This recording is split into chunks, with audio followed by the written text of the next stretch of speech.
Hello students, आज के video में मैं एक्सप्लेन करूंगा आप लोग को एक्सरसाइज 2 1.3 का क्वेश्चन नंबर 1। हम लोग क्लास 10 मैथ्स का चैप्टर 1 कर रहे थे, दैट इज रियल नंबर। इसके पिछले वीडियो में मैंने आप लोग को समझाया था चैप्टर 1 का एग्जाम्पल 1 से लेके 11 तक मैंने एक्सप्लेन कर दिया, और इसी के साथ साथ अभी तक मैंने आप लोग को एक्सरसाइज 1.1 और 1.2 वो भी कंप्लीट करवा दिया था, और इसका इंट्रोडक्शन पार्ट भी मैंने आप लोग को समझाया था। और अभी तक हम लोग revision chapter that is revision 1 से लेकर रिवीजन 5 तक वो भी मैंने आप लोग को कंप्लीट करवा दिया। तो अगर आपको सारा क्वेश्चन अच्छे से सीखना है तो आप लोग वो मेरे यूट्यूब चैनल में उसको देख सकते हो, वो मैंने यूट्यूब में डाल दिया है। ठीक है, तो अगर आपको सारा कंसेप्ट अच्छे से क्लियर करना है तो आप लोग उसको एक बार देख लो, उसके बाद ये एक्सरसाइज में आओ। ठीक है, तो स्टार्ट करता है सप्ताह। यहाँ पे एक्सरसाइज 1.3 में क्वेश्चन नंबर 1 में दिया गया है prove that root 5 is irrational. Prove that root 5 is irrational, हमें ये प्रूव करना है। अब इसको कैसे प्रूव करेंगे ध्यान से देखिए। तो जैसे कि मैंने बोला था कि अगर इसको इरेशनल प्रूव करना है तो आपको इसको सबसे पहले रेशनल सपोज करना पड़ेगा। ठीक है, तो लेट अस अज्यूम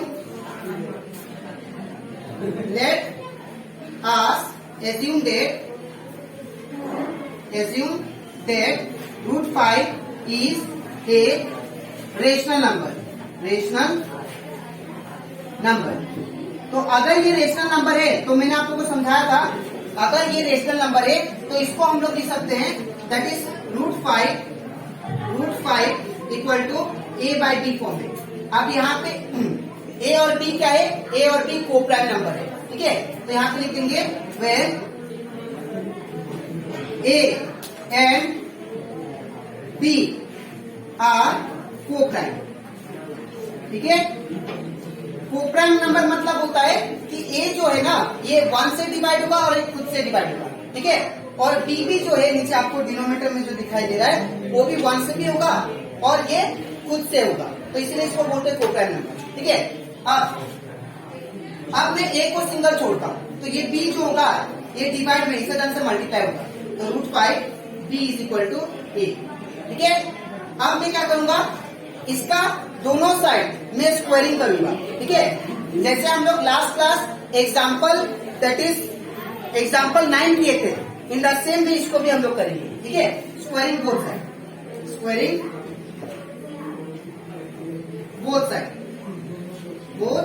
साइड, तो ये हो जाएगा आपका that is root over 5b का होल स्क्वायर और इधर भी a का होल स्क्वायर। ठीक है, तो ये जो बाहर आपको स्क्वायर दिखाई दे रहा है ये इसके साथ भी होगा, इसके साथ भी होगा। ठीक है, तो ये हो जाएगा root 5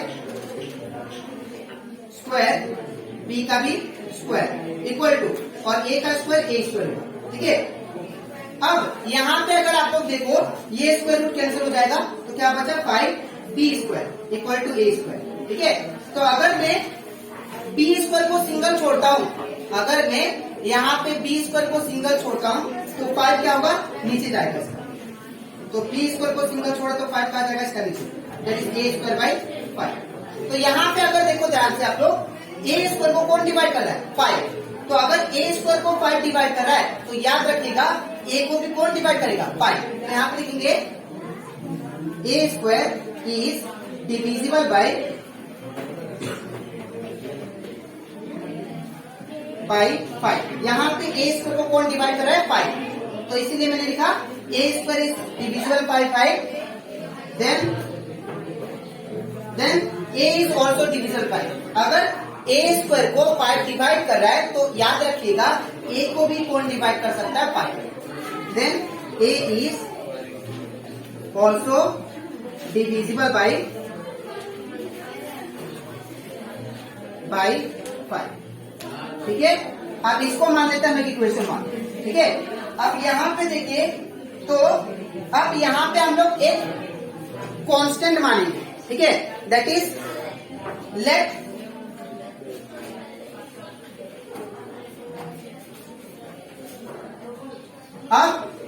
a equal to 3c मान लेते हैं, सॉरी 3c नहीं, यहाँ पे नंबर क्या दिया 5 ना, तो यहाँ पे क्या होगा number that is a equal to 5c। ठीक है, अब यहाँ पे c क्या है, c कोई भी इंटीजर है, यहाँ पे a स्क्वायर को 5 डिवाइड कर रहा है, तो इसलिए मैंने क्या बना a इक्वल टू 5c। अब ये 5 कहाँ से आया, 5 यहाँ पे जो नंबर देगा आपको वो नंबर लिखना है आपको, ठीक है। और यहाँ पे c क्या है, यहाँ पे c इंटीजर है, where c इज एनी और c इज इंटीजर।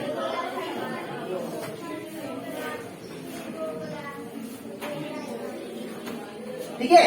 अब इसके बाद आप क्या करेंगे, इसमें स्क्वायरिंग बोथ साइड करेंगे, ठीक है। तो अगर स्क्वायरिंग बोथ साइड करेंगे, स्क्वायरिंग बोथ साइड, तो ये क्या होगा, दैट इज a का स्क्वायर इक्वल टू 5c का स्क्वायर, ठीक है। तो ये जो स्क्वायर है, ये जो स्क्वायर है इसके साथ भी होगा, इसके साथ भी होगा, तो ये होगा a स्क्वायर इक्वल टू 5 का स्क्वायर 25 और c का स्क्वायर c स्क्वायर, ठीक है ना। अब यहाँ पे अगर आप लोग ध्यान से देखो, ए स्क्वायर का वैल्यू क्या था, ए स्क्वायर का वैल्यू यहाँ पे देखो, ये था ए स्क्वायर का, ठीक है। तो ए स्क्वायर का वैल्यू की जगह पे क्या लिख सकते हैं, 5b स्क्वायर, तो यहाँ पे लिख देते हैं 5b square equal to 25c square, ठीक है।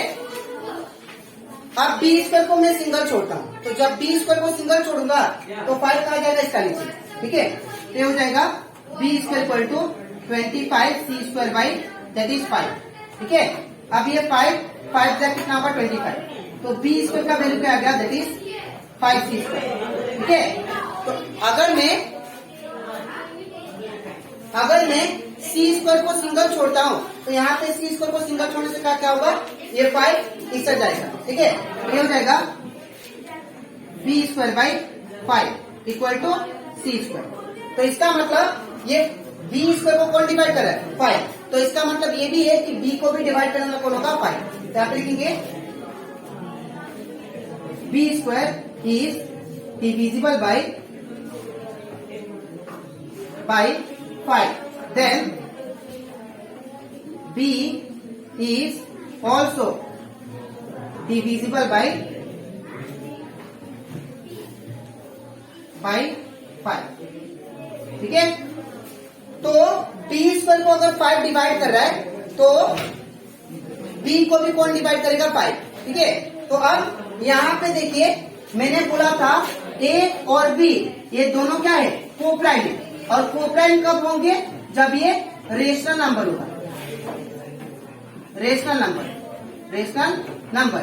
अब कोप्राइम का मतलब मैंने क्या बताया था कि a जो है आपका 1 से डिवाइड होगा और खुद से होगा, ठीक है, और b भी जो है 1 से डिवाइड होगा और एक खुद से होगा। तो अगर ये रेशनल नंबर है तो ऐसा कंडीशन होना चाहिए, लेकिन यहाँ पे अगर आप लोग देखो इक्वेशन 1 में a स्क्वायर को डिवाइड करने वाला 5b आ गया, तो a को डिवाइड करने वाला कौन आ गया, 5b आ गया। तो इसका मतलब a 1 से भी डिवाइड होगा, 5 से भी होगा और a से भी होगा। In the same way b square को डिवाइड करने वाला कौन आ गया, 5। तो यहाँ पे b जो है 1 से भी होगा, a से भी होगा और 5 से भी होगा। तो यहाँ पे मोर देन 2 फैक्टर आ गया, तो मोर देन 2 फैक्टर होने से क्या होगा, ये रेशनल नंबर नहीं होगा, तो ये क्या होगा, इरेशनल नंबर, ठीक है। तो यहाँ पे इसको आप लोग इक्वेशन 2 मान लें, तो इसको मान लेते हैं हम लोग इक्वेशन, यहाँ पे लिख देता है इक्वेशन, ठीक है। तो from equation 1 and 2 we conclude that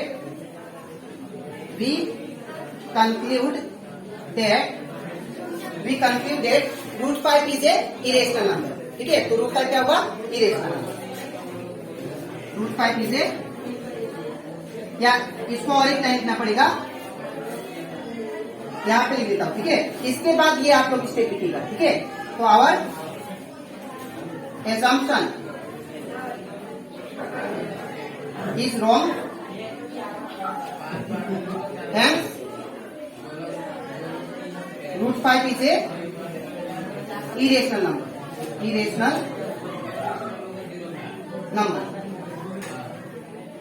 तो आई होप आप लोग को ये क्वेश्चन एक्सरसाइज 1.3 का क्वेश्चन नंबर 1 क्लियर हो जाएगा। अब इसके नेक्स्ट स्लाइड में मैं आप लोग को समझाऊंगा क्वेश्चन नंबर 2, ठीक है। तो इसके बाद अब हम लोग करते हैं एक्सरसाइज 1.3 का क्वेश्चन नंबर 2, ठीक है। तो क्वेश्चन नंबर 2 में दिया गया है that is prove that 3 + 2 √5 is irrational. इसको भी हम लोग को इरेशनल प्रूफ करना है, तो इसका भी सेम प्रोसेस है, इसको हम लोग पहले एज्यूम करेंगे कि ये रेशनल है, ठीक है। तो let us assume that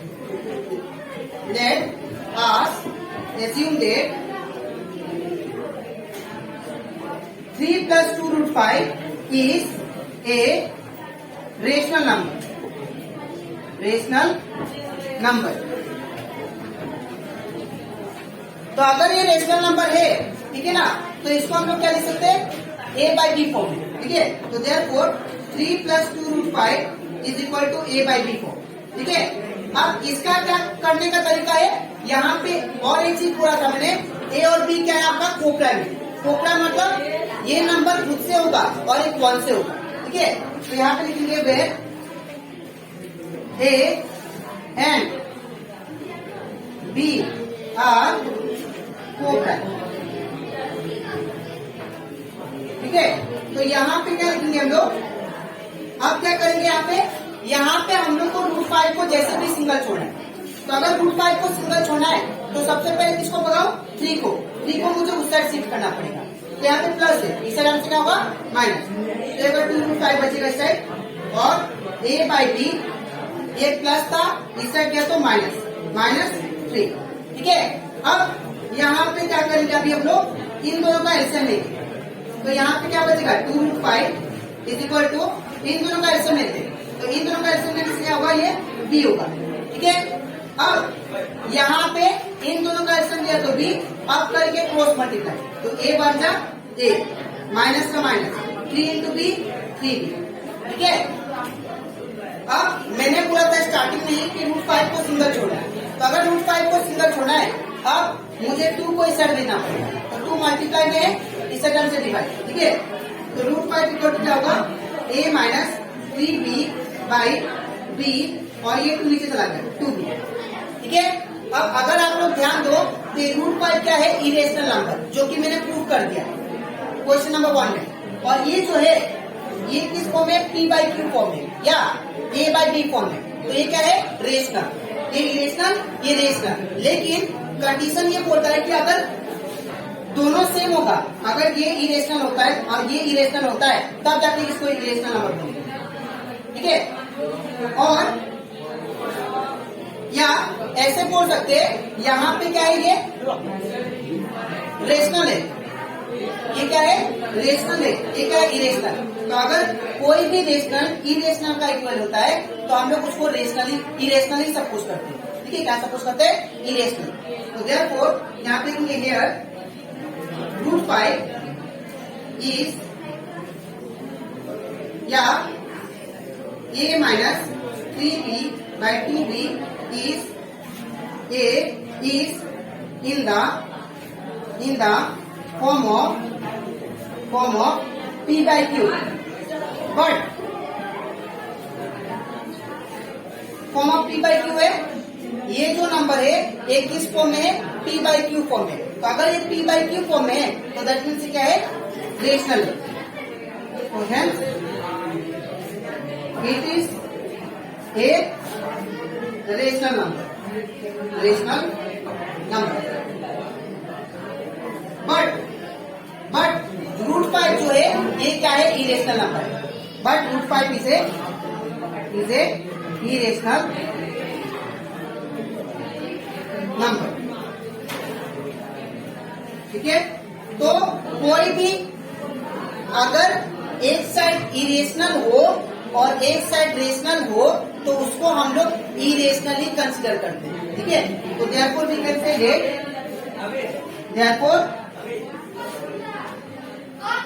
therefore a minus 3 plus 2 root 5 is a, या इसका और एक लाइन लिखना पड़ेगा आप लोग को। Therefore our assumption is wrong, hence जो हम लोग एज्यूम किए थे कि ये रेशनल है वो रॉन्ग हो गया, बिकॉज यहाँ पे एक तो रेशनल आया लेकिन एक इरेशनल आया, इसीलिए ये रॉन्ग हो गया।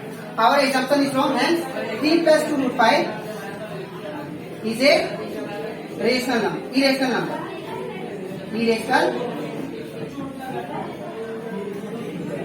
नंबर। ठीक है, तो आई होप आप लोग को ये भी क्वेश्चन अच्छे से क्लियर हो गया। ठीक है, अब इसके नेक्स्ट वीडियो में हम लोग करेंगे एक्सरसाइज 1.3 का क्वेश्चन नंबर 3 का सारा क्वेश्चन। तो आज के वीडियो में मैंने आप लोग को कंप्लीट करवा दिया एक्सरसाइज 1.3 का क्वेश्चन नंबर 1 एंड 2। ठीक है, तो आज के लिए इतना ही, मिलते हैं नेक्स्ट वीडियो में, तब तक के लिए थैंक यू।